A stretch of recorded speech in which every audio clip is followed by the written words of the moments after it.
weekend. And we'll talk before the next pay-per-view for TNA Impact, their first pay-per-view in January, which is hard to kill.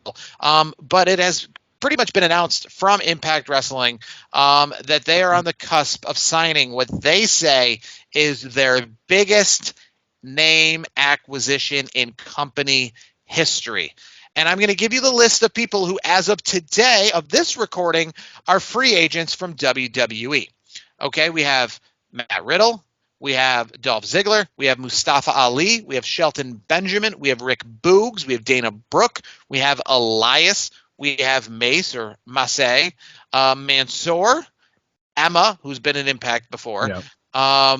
You have Top Dollar, in case you're wondering, Quincy Elliott, Dabo Kato, forget about him, right? And those are just a few of the names that are the big free agents that are now officially free agents outside of WWE. You know who it is, right? You know who it is. Well, Matt Riddle is scheduled on January 6th to appear at the ECW Arena for Major League Wrestling against Jacob Fatu and all people in a match. And Mansoor and Mustafa Ali have GCW slated events in the early 2024. Obviously, that doesn't mean that those are companies that they're signed to.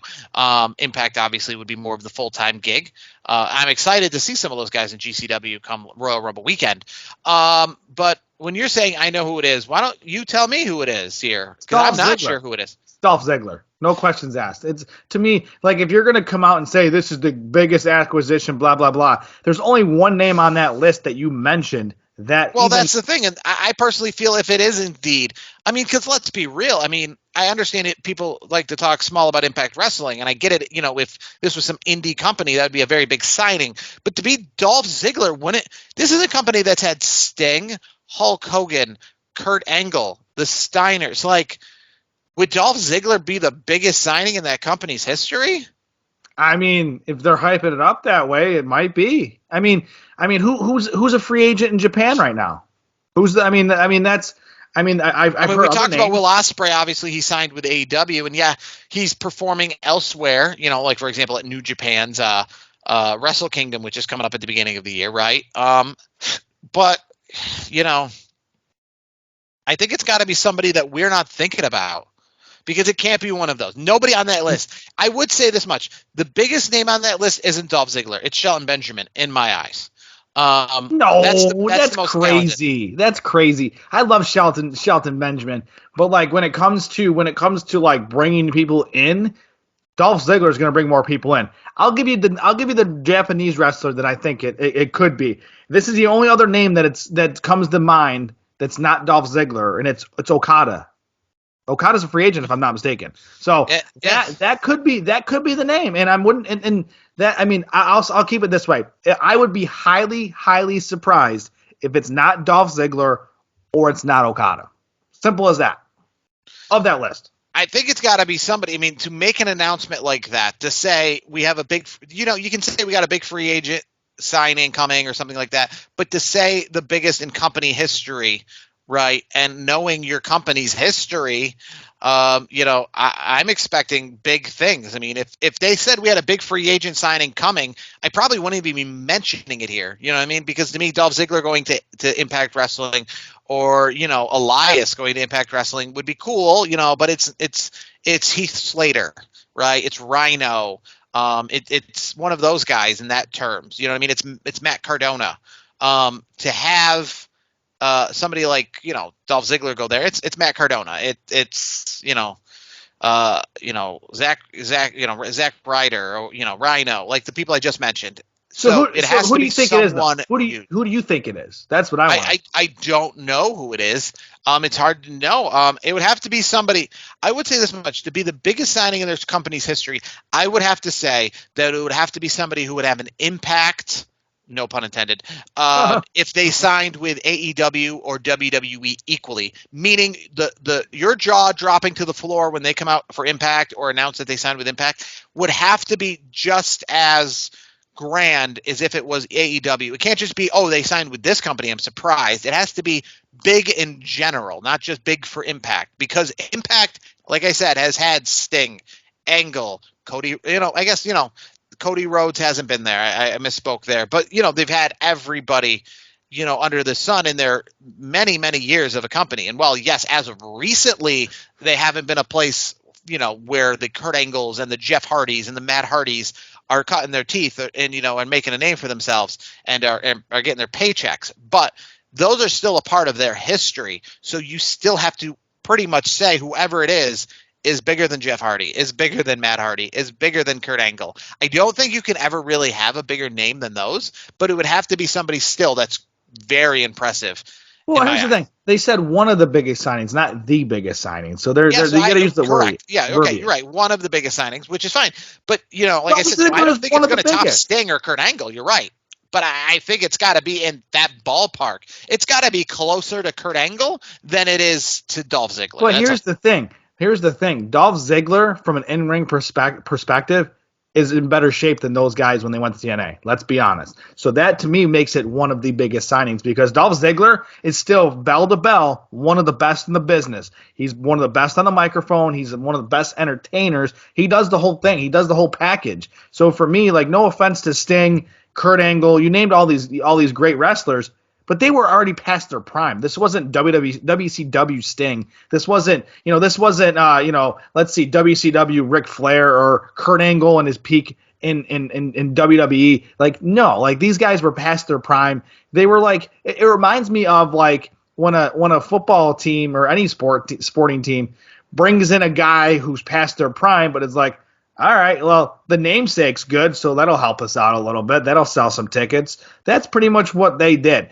Dolph Ziggler is not only going to sell tickets, but he can still go. He's still young enough by wrestling terms. I think he's only 43, 44. So, I mean, yes, and I know that in the sports world, normally that's old, but that's still in prime shape for a lot of wrestlers. A lot of guys. Look at Damian Priest. Damian Priest is in his 40s.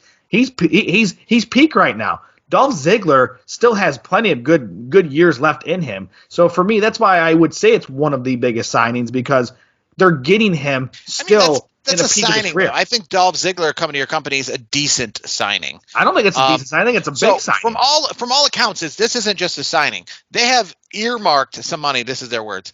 They have earmarked some money. Put some money aside. When you want to get married and you put money aside specifically because you want Wayne Newton to perform at your wedding to just be wow, that is just out here insanity. He got Wayne Newton. It's hey, this is $1 million wedding, and $799,000 of this wedding, we're going to get Wayne Newton. That kind of thing. That's what this signing is. And you know what? Now that I'm thinking a little more about it, I'll give you a name that would be in that ballpark. Because Dolph Ziggler, Matt Riddle, Mustafa Ali, I don't think they're in that ballpark of hold on, money aside. I don't think TNA is literally going to pay Shohei Ohtani money. This guy is going to get the lump sum of what every other talent makes combined. You put Ziggler in the same category as Ali. That's not even close to being right. Ali is 3 or 4 rungs below Dolph Ziggler. No, and Ali's still a quality guy. He'd be a quality signing for them, which he might go there. Who knows? That's a quality signing. But no way. Ziggler and Ali, that's not even close. Ziggler is in a whole different league. Okay, let me hear your name then. And maybe that name will perk my ears a little bit. But Ziggler right now is the guy. Well, this is a person who apparently recently was talking with WWE, and they didn't meet on a number, and that is Mercedes Moné, formerly known as Sasha Banks. Okay, now I'll give you that one. That's a fair one. That I will say yes. That is a name that would be in, especially bringing the bank. For and that would be someone is if her music played at the Royal Rumble, you would be just as wowed as if her music plays at TNA's Hard to Kill. There is no oh, it's a big deal. It's not like when I'm excited. I've seen Heath Slater in independent wrestling, and he's your main event, and it's exciting to see him in that world, in that gymnasium. You're wow, he's a big deal. He's the main event. But if he's in WWE, he's not the main event. Sasha Banks is somebody whom is literally a WrestleMania headliner, somebody who will headline your major. They'll not just headline a TNA event, but will also headline a WWE and AEW event. And that's what I think you need. You need to have a name that when you put them in the main event, it's not just a big deal for your company, it's a big deal across the board, right? CM Punk is a main eventer across the board, no matter what company he's in. Dolph Ziggler was a main eventer. He was. Yeah, he held the world title when he cashed in the Money in the Bank, right? I don't necessarily know if he's a WrestleMania main eventer. Sasha Banks is a WrestleMania main eventer. She's a Double or Nothing main eventer. She is whatever company she's a part of. She has the potential to be the marquee match. Here's the question. Here's the question that I'm going to ask you then, because there are reports out there, because you mentioned Sasha Banks. There are reports out there that she's asking more money than what Charlotte Flair got in WWE, which to me, correct. That's ridiculous. Like, she's not a better wrestler than Charlotte Flair. Charlotte Flair is the total package. She is hands down the best female wrestler in the business right now. Besides, I'd say maybe besides Rhea Ripley at this point, but Sasha Banks commanding more money than Charlotte Flair is. That makes, when I saw that article earlier today, I laughed because I'm like, no, you're worth some good coin, so to speak, but you're not. I still think she's a rung below Sasha Banks is a rung below Charlotte Flair. I think what makes her a rung below is the fact that obviously Charlotte has had more of that consistency. Obviously, Sasha Banks, essentially with the exception of a few matches here in New Japan, in which I believe she signed a short-term deal with New Japan, hasn't been obviously as consistently in those matches, and right? She didn't look that great in those matches either. Like, I watched those matches in New Japan. She didn't. She looked like and I'm not saying she sucks or anything like that. So don't get this twisted. But I feel like she's almost a shell of herself, which could be because of injury, ring rust. It could be a few different things. But when I saw her last, which is the most important thing for a wrestling fan's eyes, when I saw her last, I wasn't that impressed. Like, I was like, okay, it's Sasha Banks, Mercedes Moné, great. But Charlotte Flair, when you think of her, the last time you think of her, you're like, okay, she hurt her knee, but she finished the match. One thing to bring this full circle, and I think would be the biggest signing in company history. So my question for you is, and this is how we'll end this, and this is you'll see how I'm bringing this full circle here. What would your interest be in Impact Wrestling to start the year 2024 and going forward for the remainder of the year if the signing is MJF? I would watch Impact Wrestling, TNA. I would watch that because MJF to me is money.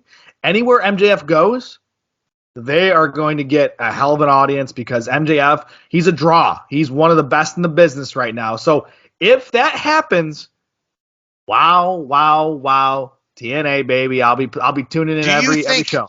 If MJF, just MJF, right, is a member of Impact Wrestling, do you think in the wrestling, I understand the arena situation is going to be different and the TV time situation, but do you think in the eyes of wrestling fans, Impact Wrestling overtakes AEW as number 2?